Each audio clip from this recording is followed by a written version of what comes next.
তাহলে মন্ত্রী সব কাজ ঠিকঠাক ভাবে করে এসেছো, তাই তো? আগে মহারাজ, আমি কোন কাজটা ঠিকঠাক করে করি না আপনি বলুন। আমি শুধু আপনাকে ওই কোষাগার থেকে মোহর সরানোর কাজটাই খুব ভালোভাবে করতে দেখেছি মন্ত্রী মশাই।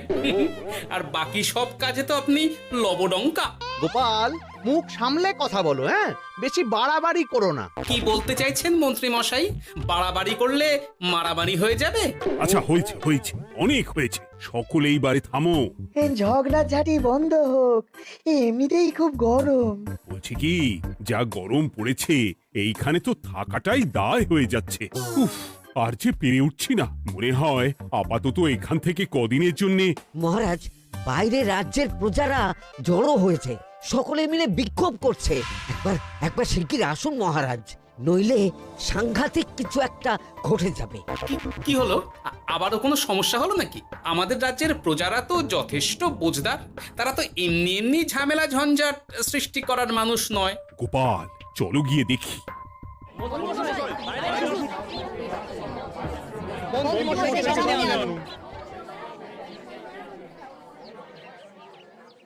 কি ব্যাপার, তোমাদের কি সমস্যা হয়েছে? এইভাবে বিক্ষোভ করছো কেন? মহারাজ, মন্ত্রী মশাইকে সামনে আনুন, তারপর বলছি কি হয়েছে না হয়েছে। সেরেছে। আরে, আমাকে ডাকছে কেন? আচ্ছা, বলছি তোমরা একটু শান্ত হও। আমি বুঝতে পারছি তোমরা কিছু একটা কারণে খুবই অসন্তুষ্ট হয়েছো, তাই সেই জন্য বলছি আগে শান্ত হও, তারপর বলো মন্ত্রী মশাইকে কেন খুঁজছো, উনি কি করেছেন। গোপাল দাদা, তুমি তো জানোই রাজ্যে যা গরম পড়েছে, তার জন্য খাল বিল পুকুর নদী নালা একেবারে শুকিয়ে গেছে, চারিদিকে জলের হাহাকার। হ্যাঁ হ্যাঁ, সে তো জানি। গত সপ্তাহে এই সমস্যার কথা জানিয়ে মহারাজকে অনুরোধ করে গিয়েছিলাম যে রাজ্যের বাঁধটা যাতে খুলে দেওয়া হয়। কেন? আমি তো তোমাদের কথা রেখেছি। আমি তো দুদিন আগেই মন্ত্রীকে পর্যাপ্ত পরিমাণে মোহর দিয়ে বাঁধ খোলার কাজে পাঠিয়েছিলাম। কেন, উনি কি বাঁধ খোলেনি? সেইটা ওনাকেই জিজ্ঞাসা করুন। গত দুদিনে উনি তো বাঁধ খুলতে আসেনি, উপরন্তু আমরা ওনাকে ডাকতে গেলে উনি আমাদেরকে তাড়িয়ে দিয়েছেন। সে কি, এ তো ভারী অন্যায়। দুদিন ধরে অপেক্ষা করে আর না থাকতে পেরে আজকে আমরা এখানে এসেছি। এই অবস্থা আমরা কি করব? যদি আমাদেরকে আমাদের রাজ্য সাহায্য না করে, তাহলে কোথায় যাব আমরা? ছি ছি ছি, আমি তো ভাবতেই পারছি না। মন্ত্রী, এই মন্ত্রী। মহারাজ, মন্ত্রী মশাইয়ের ব্যাপারটা পরে দেখে নিচ্ছি, আগে এদেরকে শান্ত করেই চলুন। মনে রাখবেন, প্রজারা একবার বিপক্ষে চলে গেলে কিন্তু খুব মুশকিল হয়ে যাবে। শোনো সকলে, তোমরা আজকের দিনটা একটু কষ্ট করো। আমি কথা দিচ্ছি, কাল সকাল হলেই বাঁধ খোলার ব্যবস্থা করব, ঠিক আছে? ঠিক কথা বলেছো তো গোপাল দাদা। দাদা বলে যখন ডাকো, তখন দেখো এই দাদা তার ভাইদের কিছুতেই নিরাশ করবে না। শুধু আজকের দিনটা একটু চেয়ে নিচ্ছি, ব্যাস। ঠিক আছে, আজকে আমরা চলে যাচ্ছি, কিন্তু কালকে কিছু না হলেই। কোনো কিন্তুরই জায়গায় নেই পুঁটির বাবা, আর তোমরা রাগ করো না। চিন্তা করো না, সকাল হলেই সাঙ্গ পাঙ্গ নিয়ে আমি বাঁধ খোলার কাজে নেমে যাব।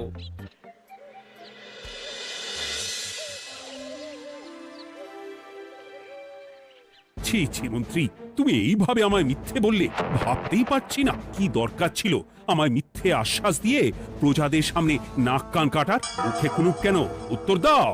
না, মানে আমার শরীরটা ঠিক ভালো ছিল না, তাই বাড়ি থেকে বেরোতে পারিনি। বলছি কি, শরীর খারাপ থাকলে রাজসভায় খবর দিতে পারতেন, আমরা কেউ দায়িত্বটা পালন করতাম, কি আছে? সমস্ত মোহরগুলো ত্যাগস্থ করে ঘাপটি মারলেন ঘরে। ছি ছি, জানাই আপনাকে ধিক্কার। সকলে মিলে করো প্রতিবাদের চিৎকার। মন্ত্রী মশাই, ছি ছি ছি ছি ছি ছি। মহারাজ, আপনি এক্ষুনি মন্ত্রী মশাইকে কদিনের জন্য সভা থেকে বহিষ্কৃত করুন।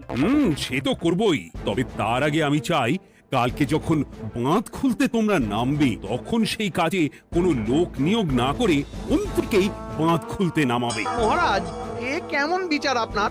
আমি না রাজ্যের মন্ত্রী। মন্ত্রী না ষড়যন্ত্রী।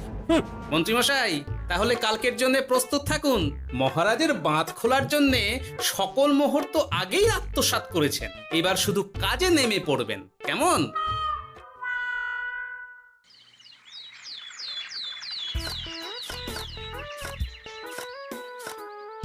ওহ গোপাল, এইবারে ছেড়ে দাও, আর পাচ্ছি না। এত সহজে হাল ছাড়লে হবে বলুন? এই কে আছো? ওই শাবল কোদালগুলো দাও, আমি এদিকটায় খুঁচিয়ে দিই। সভাকবি, বিজ্ঞানী, এসো এসো এসো, হাত লাগাও। সবে মিলে করি কাজ, বাঁধ খোলা হবে আজ। বাঁধ খোলা হবে আজ, মন দিয়ে করো কাজ। একদম, হাত লাগাও, জোর লাগাও। গোপাল দাদা, সভাকবি, বিজ্ঞানী দাদা আর আর বাকি দাদা ভাইরা আসুন আসুন, সকলে একটু শরবত খান। আমাকেও একটু শরবত দাও। মোহরগুলো খেয়েও তৃষ্ণা মেটেনি বুঝি? হুম হুম। বাঁধ এক্ষুনি খুলবে, প্রজাদের সব জ্বালা জুড়বে। বাঁধ খুলে গেছে। আমাকে বাঁচাও, আমাকে বাঁচাও। কোনো সময় ভুল করলে নিজেই সেই ভুল শুধরে আবার ফিরতে হয়। আপনিও তাই করুন মন্ত্রী মশাই, নিজে নিজেই উঠে আসুন। চলো সকলে। গোপাল, তুমি তোমার সাথীদের নিয়ে যা করলে সত্যি ভাবাই যায় না। মহারাজ, নিজেদের রাজ্যের সমস্যায় নিজেরাই কোমর বেঁধে নেমে সমস্যার সমাধান করেছি, পরিস্থিতি মোকাবিলা করেছি। এর জন্যে আপনি এমন করে বলবেন না। ওহ, তোমরা না থাকলে যে কি হতো। মহারাজ, আমরা আছি তো, এত ভাববেন না আপনি। আপনি বরং আমাদের সকলের জন্য কিছু খাবারের ব্যবস্থা করুন, খুব খিদে পেয়ে গেছে। হ্যাঁ, নিশ্চয়ই নিশ্চয়ই। তোমরা সকলে ভিতরে এসো, হাত পা ধুয়ে নাও। ততক্ষণে আমি রানীকে আহারের ব্যবস্থা করতে বলছি।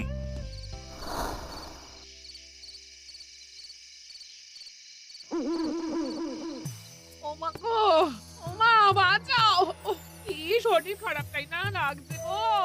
একে গিন্নি, বাবারে, কি হয়েছেটা কি? ও, তুমি এইভাবে এখানে শুয়ে কাতরাচ্ছ কেন? বলি তুমি এসেছো? হ্যাঁ, এই তো আমি চলে এসেছি। কি হয়েছে গিন্নি?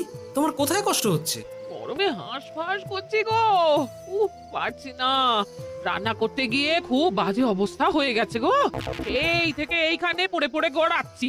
ওহ, ঠিক আছে, আজ আর রান্না করতে হবে না গিন্নি, আমি রাজবাড়ি থেকে খেয়ে এসেছি। বাহ, নিজে খেয়ে এসেছো বলে আর রান্না করতে হবে না বলে দিলে? হ্যাঁ? এদিকে রাত্রে আমি খাবো কি সে খেয়াল আছে? হ্যাঁ হ্যাঁ, খেয়াল আছে, খেয়াল আছে। যাও, আমার জন্য রান্না চাপাও আর একটু জল দাও। দেখো, এত গরম পড়ে কৃষ্ণনগরের অবস্থা শোচনীয় হয়ে গেছে। বয়স্ক লোকেরা কোনো কাজই করতে পারছে না। সত্যি তো, এই গরমে রান্না করাটা খুবই কঠিন গিন্নি। কি বললে? আমি বয়স্ক লোক? আমার বয়স হয়ে গেছে, তাহলে নিজে কি? না না গিন্নি, আমি তোমায় কিছু বলিনি। আমি গোটা কৃষ্ণনগরের সাধারণ বয়স্কাদের উদ্দেশ্যেই কথাটা বললাম। তোমার তো বয়স হয়েছে বলে মনেই হয় না গিন্নি। ও তাই বলো?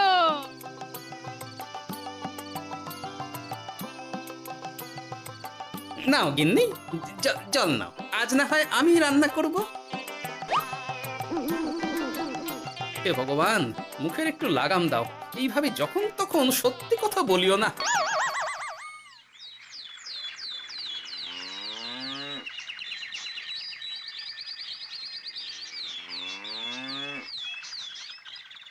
গোপাল দাদা, ও গোপাল দাদা, একবারটি বাইরে এসো, মহারাজ জরুরি তলব করেছেন। আবার কি হলো গোপাল দাদা, গিন্নি? একবার ও বাইরে গোপাল গিয়ে দাদা। দেখে আসি, বুঝলে? পেয়াদা এসে অনেকক্ষণ থেকে ডাকছে। গোপাল দাদা, আচ্ছা গিয়ে গোপাল দেখো। দাদা, ও গোপাল দাদা, গোপাল দাদা, ও গোপাল দাদা, আরে তুমি এক্ষুনি একবার প্রাসাদে চলো, রানীমার খুব শরীর খারাপ করেছে, মহারাজ তোমাকে খবর দিতে বললেন। ঠিক আছে, তুমি যাও, আমি আসছি।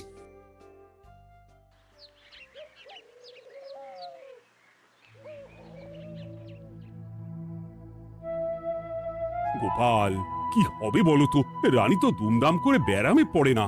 মহারাজ, ভয় পাবেন না, আমরা আছি তো। বৈদ্যকে পরীক্ষা করতে দিন, দেখি সে কি বলে। মহারাজ, অতিরিক্ত গরমের জন্য শরীরটা খারাপ হয়েছে। আসলে উনি এই তীব্র দাবদাহ নিতে পারেননি। তবে চিন্তা করবেন না মহারাজ, আমি বাড়ি গিয়ে এক ধরনের বিশেষ পথ্য পাঠিয়ে দিচ্ছি। রানীমা খেলেই সুস্থ হয়ে উঠবেন। মহারাজ, নিজের কানেই তো শুনলেন, রানীমার তেমন গুরুতর কিছু হয়নি, চিন্তা করবেন না। বৈদ্যর ওষুধে উনি সেরে উঠবেন। যাওয়ার আগে একটা কথা বলে যাই, গরমের এই দাবদাহ কিন্তু আরো ভয়ঙ্কর হবে, তাই সকলে খুব সাবধানে থাকবেন। শরীর যাতে ঠান্ডা থাকে এমন হালকা পাতলা খাবার খাবেন। আসি, রাজসভায় দেখা হবে। মহারাজ, বৈদ্যমশাই কিন্তু এটা ঠিক বলেছেন, গরম আরো বাড়বে, তাই দুজনেই খুব সাবধানে থাকবেন, কেমন? গতকাল তো আমার গিন্নিও গরমের চোটে কুপকাত হয়ে গেছিল, শেষমেশ আমাকেই বাড়ি গিয়ে রান্না করতে হলো আর কি। ও বাবা, তাই নাকি?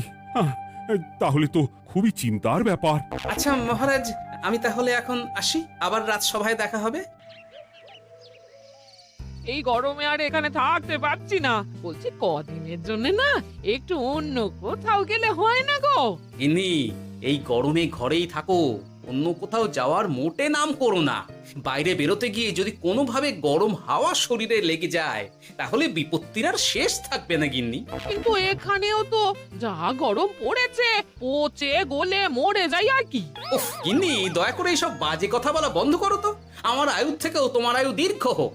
বাহ, তুমি এসব কথা কোথা থেকে শিখলে গো? এই তো তোমার থেকে আর কি। গোপাল, গোপাল, রাজ্যের অবস্থা খুবই বেহাল। এই সবই আমাদের পোড়া কপাল। আরে সভাকবি, কি হয়েছে? তোমাকে দেখে তো মনে হচ্ছে তুমি কিছু... বিজ্ঞানী মহারাজ দুজনেই অজ্ঞান, ঘটি ঘটি জল ঢেলেও ফেরাতে পারেনি তাদের জ্ঞান। কি বলছো কি? তা তুমি এই ব্যাপারটা জানলে কি করে? গিয়েছিলাম একটু আগে বিজ্ঞানীর বাড়ি, গিয়ে দেখি লোকজনের ভিড় সারি সারি। সে কি? শুনলাম মহারাজ তাকে কিছু বলতে এসেছিলেন, তারপরে দুজনে বাইরে বেরিয়ে আসতেই অজ্ঞান হয়ে গেলেন। মহারাজ বিজ্ঞানীর বাড়ি গিয়েছিলেন, তাও আবার রানীমাকে ছেড়ে? রাজবৈদ্য কত করে বললেন এই সময় যখন তখন ঘরের বাইরে বেরোবেন না, কে শোনে কার কথা? আমার মনে হয় মহারাজ তেমন কোনো গুরুত্বপূর্ণ কিছু কথা বলতেই বিজ্ঞানীর বাড়ি গিয়েছিলেন। গরম কমানোর উপায় আলোচনা করতে হয় তো গিয়েছিলেন। আমাদের মহারাজ তো নিজের চোখেই দেখেছেন এই তীব্র গরমের চোটে রাজ্যের কি অবস্থা, কি অবস্থা। ঠিক বলেছো গিন্নি, আমার এই কথাটা তো মাথাতেই আসেনি। ধন্যবাদ গিন্নি, অসংখ্য ধন্যবাদ তোমায়। আমায় পরে ধন্যবাদ জানিও। হ্যাঁ, এখন আর দেরি না করে বৈদ্য মশাইকে সঙ্গে নিয়ে বিজ্ঞানী মশাইয়ের বাড়ি যাও। হ্যাঁ,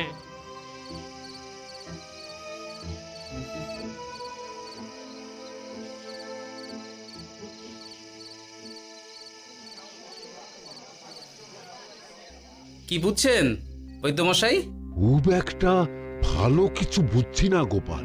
দেখো, সত্যি বলতে ওই কৃষ্ণনগরের অবস্থা খুবই বাজে, তাই এখানকার মানুষেরা একে একে অসুস্থ হয়ে পড়ছে।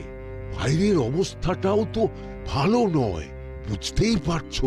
এখন সান্ধ্যকালীন হাওয়াতেও গরমের তাত রয়েছে। দেখুন, রাজ্যের যা অবস্থা তাতে যদি রাজ্যের মাথা থেকে সমস্ত প্রশাসনিক প্রধানরাই অসুস্থ হয়ে পড়েন তাহলে তো ভীষণ বিপদ।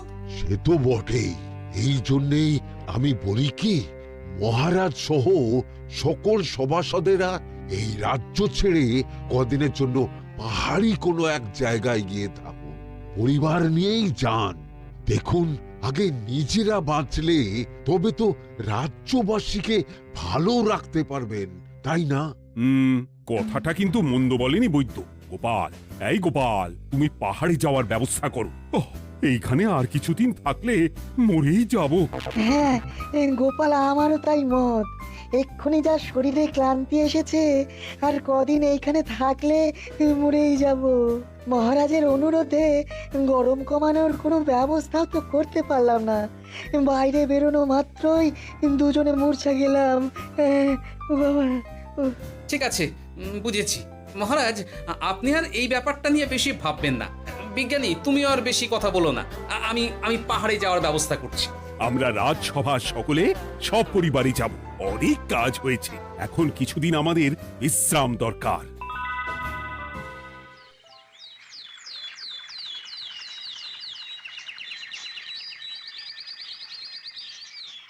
কি গোপাল, মন্ত্রীকেও তুমি আমাদের সঙ্গে নিয়ে যাচ্ছ? তুমি কি সব ভুলে গেছো? মহারাজ, আপনি খামোখা উত্তেজিত হবেন না, আপনার শরীরটা কিন্তু ভালো নেই। আর মহারাজ, আপনার রাজ্যে বাস করে আপনার থেকেই শিখেছি বিপদের দিনে পরম শত্রুকেও দূরে ঠেলতে নেই। গোপাল এটা ঠিক কথাই বলেছে। যতই হোক উনি তো আমাদের মন্ত্রী, তাই এই বিপদের দিনে ওনাকে ফেলে যায় কি করে বলুন তো? সত্যি গোপাল, তোমার তুলনা নেই। ঠং, সবই নাম কেনার চেষ্টা। গোপাল চলো এইবারে রওনা দিই। বলছি খাবার দাবার আর জলের কলসিগুলো উঠেছো তো? হ্যাঁ, খাবারের পাত্রগুলো আপনার জিম্মায় থাকবে, আর জলের কলসিগুলো আমি সামলাবো।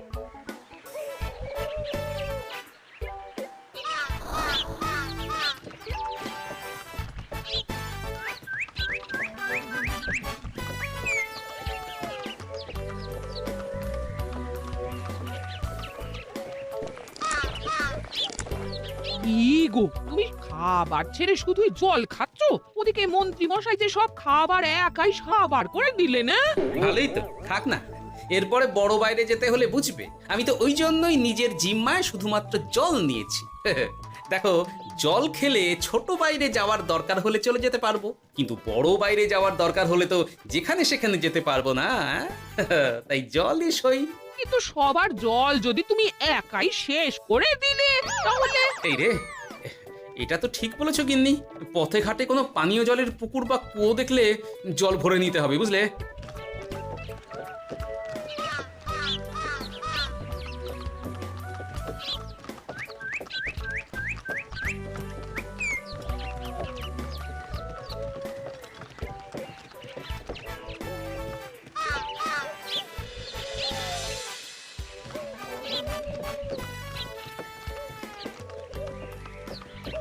সকলে আসুন, দেখুন দেখুন মহারাজ আমার মূর্ছা গিয়েছেন। আসুন। সে কি, কৃষ্ণনগর পেরিয়ে এসেছি, এখন এই অচেনা অজানা জায়গায় এসে মূর্ছা গেলেন? গিনি চলো তো শিগগির গিয়ে দেখি।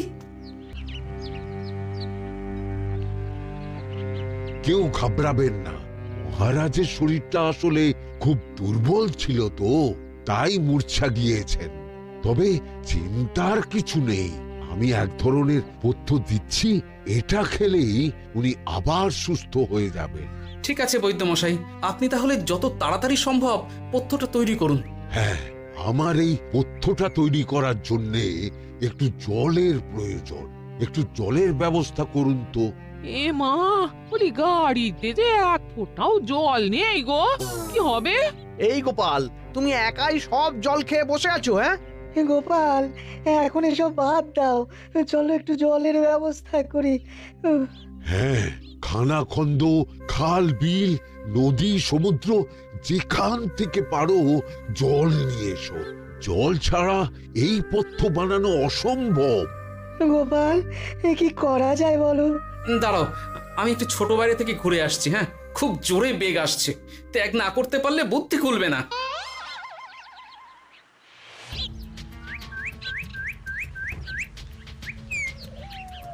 ওদিকে একটা পাত কুয়ো দেখতে পাচ্ছি মনে হচ্ছে।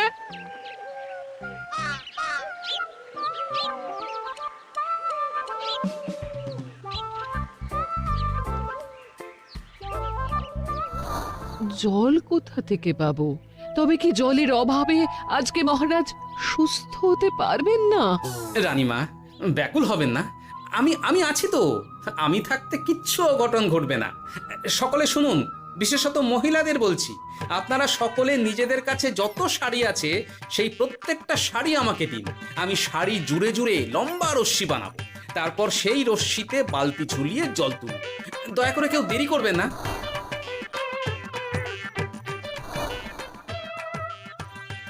এই নাও আমার 5খানা শাড়ি। হ্যাঁ, এই নাও আমার 10খানা শাড়ি। আমি বাবা আমার লতা পাতা মিনি করা শাড়িগুলো দেব না। যা পারো করো, আমি বড় বাইরেতে যাচ্ছি। ওমা, বিপদের দিনে শাড়ি দেবে না? গায়ের জোরে নিয়ে আসবো। হ্যাঁ,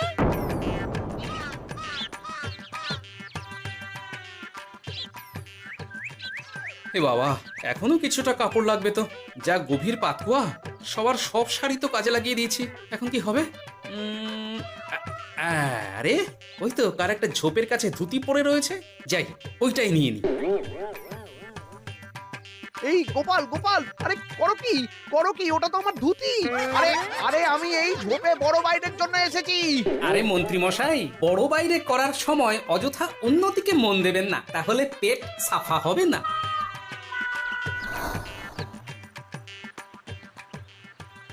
গোপাল, তুমি ছিলে বলে এই যাত্রাতে রক্ষা পেলাম। ভগবান তোমাদের অনেক অনেক মঙ্গল করুক। এই দেখো না, ওরা না আমার লতা পাতা আঁকা শাড়িগুলো নিয়ে নিয়েছে। এই দূর তোমার শাড়ির লতা পাতা, আমি নিজেই জড়িয়েছি বড় বড় ঘাস পাতা।